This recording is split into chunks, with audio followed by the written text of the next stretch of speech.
आज आपण बनवणार आहोत आंबाड्याची भाजी। ही अशी गावठी भाजी आपण आणलेली आहे। आता ह्याला उकडून घ्यायचं आणि हे जे आहे ते चना डाळ, शेंगदाणे आणि तुरीची डाळ, मी दोन्ही डाळी व शेंगदाणे मिक्स करून ह्याला कुकरला शिजवून घेतलेले। आता आपण भाजी उकडून घेऊ। ही आपली अशी भाजी उकडलेली आहे। आता ह्याला पाणी ह्याचं पूर्ण काढून घ्यायचं। ह्याच्यावरनं असं पाणी टाकून ह्याला पिळून घ्यायचं, म्हणजे भाजी आंबट होणार नाही। आता आपण फोडणी करणार आहोत, त्याच्यासाठी तेल टाकलेलं आहे। आता त्याच्यामध्ये आपण थोडंसं जिरं टाकून घेऊ।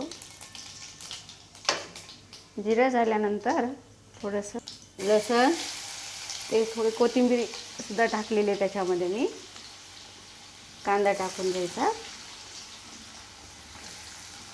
हिरवी मिरची,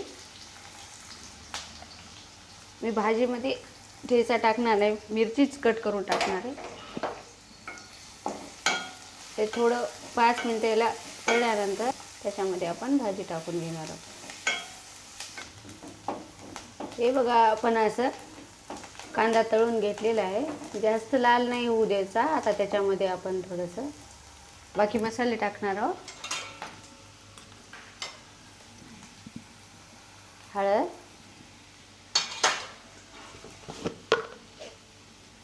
मीठ, तुम्ही याच्यामध्ये ठेचा टाकू शकता तुम्हाला टाकायचा असेल तर। ही भाजी टाकून घ्यायची।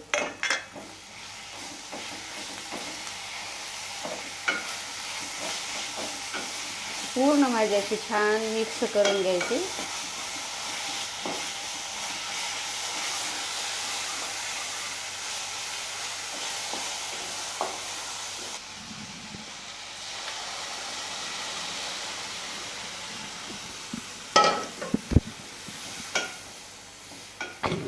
बघा, आपली अशी छान भाजी झालेली आहे। त्याच्यामध्ये कोथिंबीर पण टाकलेली आहे।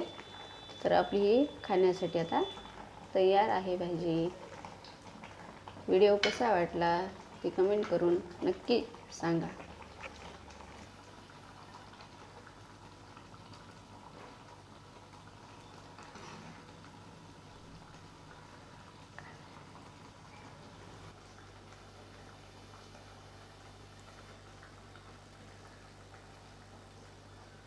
तुरीची डाळीचे टपर